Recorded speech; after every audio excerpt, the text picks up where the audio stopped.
Vamos lá, pessoas, mais uma vez, bom dia, boa tarde, boa noite. Estamos aqui, enfim, para falar um pouquinho mais de numerologia. E hoje eu queria falar de um aspecto, de uma característica, né, dentro do mapa chamado renascimento.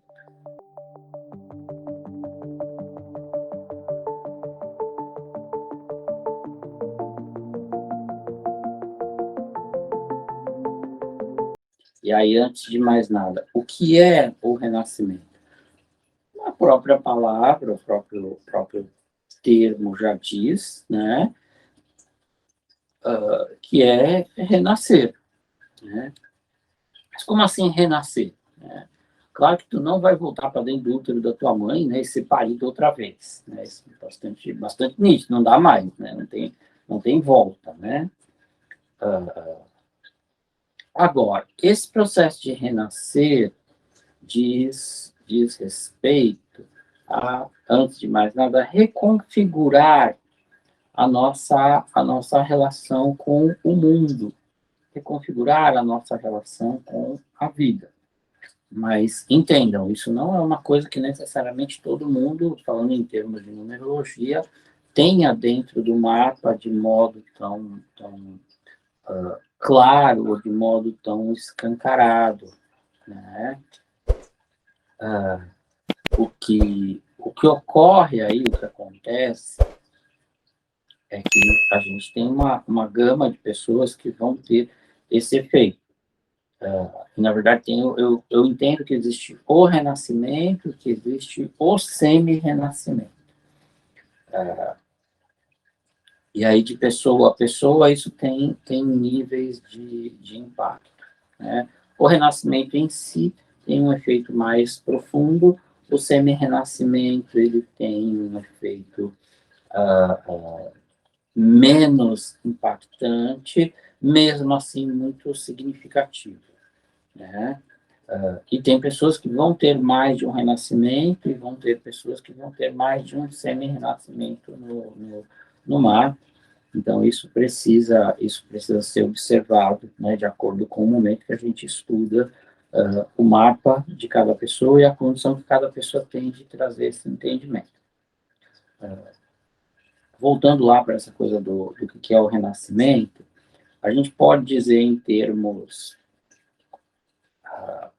simples que o mapa é um contrato de trabalho e, neste caso, quem tem renascimento no mapa tem dois contratos de trabalho que em algum momento vão ter uma sobreposição ou que vão ter em algum momento um deslocamento, né, de um sobre o outro. E a mesma coisa acontece com quem tem semi-renascimento, enfim, tem outras configurações, né? Isso pode virar uma miscelânea, mas vamos pensar nos termos mais simples, né? Quando uma pessoa tem renascimento no mapa, ela tem uma tendência de viver duas vidas numa vida só. E aí eu explico da seguinte forma nos atendimentos. Tem pessoas que têm um planejamento de vida aonde? Né, eu tenho um entendimento, uma idealização sobre a vida aonde? Eu nasci, vou ter filhos, me casar, ter uma profissão, e X, Y, Z, viajar e não sei o quê, enfim, e vou ter aqueles objetivos. Isso tudo vai ser dissolvido, vai ser distribuído numa linha de 30, 40, 50, 60, 100 anos. E tem pessoas que, quando tem o renascimento, elas vão ter uma vida muito intensa, que é o comum, na verdade é o natural. É muito raro pegar alguém que tem renascimento no mapa que possa ter uma vida parca, uma vida tranquila, né? Porque pessoas que têm esse efeito no mapa têm uma vida acelerada. Por ter uma vida acelerada, uma vida precoce, são pessoas que muitas vezes vão chegar aos 25, 30, no máximo, né? 35 anos de idade, e vão ter a sensação de que já viveram N, X, Y, Z situações, né? E viveram mesmo. E essas pessoas, às vezes, vão ter conquistas, vão ter um desenvolvimento muito intenso, vão ter a sua vida, né, quase que num aspecto, quase que numa reverberação, no sentido de falta de controle. Pessoas que vão sentir que não controlam, não têm controle sobre a sua própria vida, porque tudo acontece de forma muito acentuada, tudo acontece de forma muito intensificada, tudo acontece de forma muito dinâmica, até excessivamente dinâmica. São pessoas que costumam passar por impactos, né? Pessoas que costumam ter perdas muito cedo, mas também costumam ganhar, ter conquistas muito precoces, pessoas que costumam ter experiências, por exemplo, que a maioria das pessoas tem entre 30 e 45 anos, essas pessoas costumam ter muito comum entre 15 e 30 anos de idade, tá? E aí o que acaba ocorrendo é que essas pessoas elas desenvolvem um outro campo de percepção, um outro campo de maturação, um outro campo até de entendimento em relação à vida. E aí, quando elas chegam ali nessa casa, às vezes, né, numa suposição aqui, porque de mapa para mapa isso muda completamente. Mas vamos dizer que para alguém que tem o seu renascimento alinhado ali para entre os 30 e 40 anos de idade,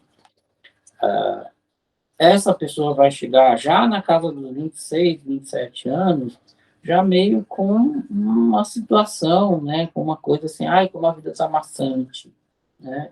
Já fiz um monte de coisa, já conquistei um monte de coisa e a vida está chata, né? Já tá meio, tem um tédio aí, de certa forma. Mesmo acontecendo muita coisa. Porque é uma vida onde externamente tem muita coisa acontecendo, mas no íntimo dela, ela precisa se reformular, ela precisa renascer, né? E aí ela tem um período de tempo onde tem muita coisa acontecendo no externo, mas no íntimo dela tem uma reformulação constante das percepções mentais, emocionais e de escolhas, etc. Aliás, e sobretudo, né, para quem tem renascimento no mapa, uma das questões que é muito nítida, né, essa pessoa tem que reaprender, né, ou desaprender como ela faz as escolhas dela e passar por um processo de, digamos, até de purificação das escolhas. E aí, de novo, são pessoas que, tecnicamente, têm uma sensação de que elas não mandam a própria vida, né? Elas não têm poder, né, sobre a vida, por mais que elas façam escolhas, é como se essas escolhas delas não correspondessem aos ímpetos, ao desejo, né? E é porque muitas vezes a pessoa está oscilando entre um contrato de vida, entre um contrato encarnacional e outro. E quando há essa característica, e lógico, há motivos para que isso aconteça, nós não vamos adentrar hoje nesses motivos, mas para que a pessoa tenha dois contratos encarnacionais, tem uma sobreposição, porque ela vai viver duas vidas em uma, é necessário que ela consiga ter a condição de viver esses dois contratos. Só que isso, muitas vezes, significa passar por mudanças drásticas, por perdas abruptas, e, sobretudo, por esse aprendizado da maneira como ela aprendeu a fazer escolhas e do modo como a vida propõe que ela faça as escolhas dela. E aí alinhar tudo isso normalmente e nem sempre é muito, muito simples. Eu até acredito, pela minha experiência de atendimento, que quando há uma sobreposição entre um aspecto, entre um contrato encarnacional e outro, é um pouco mais fácil, E quando, né, há uma distância, e até mesmo quando há um semi-renascimento aqui, né, entre uma coisa e outra, e depois a pessoa entra no renascimento, é um pouco mais complexo, e há uma tendência de que, num dado momento, haja um vazio, né? E aí, o que ocorre? Dentro disso, a gente precisa ponderar a necessidade de um direcionamento terapêutico, de um direcionamento da consciência, de como a pessoa experiencia o renascimento, ou até o semi-renascimento junto com o renascimento, ou todas essas configurações ao mesmo tempo, ou não. Podemos dizer que é uma obrigatoriedade do numerólogo e terapeuta conseguir avaliar como a pessoa está passando por essa característica, por essa circunstância do processo dela. E vou dizer para vocês que quando o consulente consegue assimilar essa informação, quando consegue ter um entendimento desse modus operandi, para a grande maioria das pessoas que tem esse aspecto, eu digo, 95% das pessoas têm isso no mapa, quando escutam, quando entendem esse desdobramento de contratos de vida, de contrato encarnacional, em paralelo ao contrato de alma, quando ela consegue entender esse paralelo, primeiro há um alívio gigantesco, porque isso tira da pessoa um peso enorme nas costas. Posso dizer que já ouvi dezenas, centenas de vezes pessoas dizerem antes de saírem da consulta: nossa, como eu estou me sentindo melhor, como eu estou com uma sensação de alívio imenso por conta de entender, de compreender isso. Como é mais fácil lidar com a vida e saber que eu não estou fazendo algo errado, né?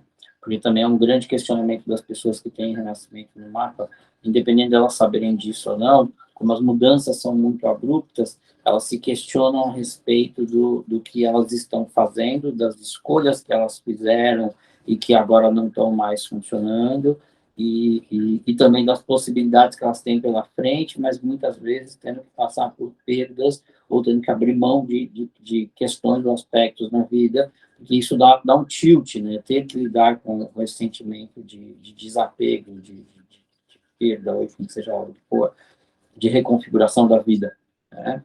E aí é muito mais fácil quando a gente consegue direcionar essa informação, trazer essa consciência e dar elementos para trabalhar essa consciência dentro da configuração numerológica, dentro dos arquétipos que a pessoa traz no mapa dela. Então, isso é bastante interessante, bastante peculiar. Não é todo mundo que tem isso no mapa, volto a dizer, mas são casos muitíssimo interessantes de serem trabalhados, e é com muita alegria que eu posso dizer que já auxiliei muitas pessoas a passarem por isso, e é fantástico quando a gente consegue ensinar isso para os alunos e eles percebem que é possível auxiliar outras pessoas por meio dessa consciência, né? E isso por si só, eu digo que já justifica ter estudado um pouco de numerologia e compreender alguns dos mecanismos de funcionalidade da vida, ou ter uma ferramenta que nos diz a respeito da existência, como olhar para isso e até aceitar isso de uma maneira mais tranquila, né? E o que eu posso dizer é que só estudando numerologia para conseguir compreender como esse mecanismo funciona. E aí, quem tiver interesse, e não quer dizer que seja comigo, né? Claro que eu tenho minha métrica muito particular, muito própria de analisar isso, inclusive dentro dos quesitos até da própria espiritualidade. E aí, quem quiser e tiver interesse, enfim, né? Fica aí a dica, estamos à disposição, e quem quiser mergulhar nesse conteúdo, né, que venha para a aula. E até então, beijinho, beijinho, tchau, tchau.